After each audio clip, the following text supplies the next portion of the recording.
आज आपण गव्हाच्या पिठापासून उकडीचे मोदक बनवतो आहे। त्यासाठी सुरुवातीला सारण करायचं आहे। 1 चमचा इथे तूप घेतलं आहे, त्यानंतर 1 वाटी इथे खोबऱ्याचा चव घेतलेला आहे, तो व्यवस्थित परतून घ्यायचा आहे। ज्या वाटीने इथे खोबरं घेतलं आहे त्याच वाटीने 1 वाटी बरोबर गूळ घ्यायचा आहे। गूळ घातल्यानंतर एकदम मीडियम गॅसवरती सतत हलवत 7 ते 8 मिनिटांमध्ये इथे सारण तयार करायचं आहे।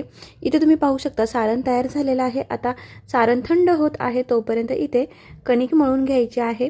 मी इथे 3 ते 4 चपात्या होतील इतकी कणिक घेतलेली आहे आणि यामध्ये अगदी थोडंसं चवीपुरतं मीठ घालायचं आहे आणि थंड पाण्याने तयार झालेले आहे। आता ही तयार झालेली कणिक एक 10 मिनिट बाजूला करून ठेवून द्यायची आहे। आणि इथे तुम्ही पाहू शकता कणिक जास्त मऊ किंवा जास्त घट्ट अशी नाही, मीडियम अशी इथे मळून तयार केलेली आहे।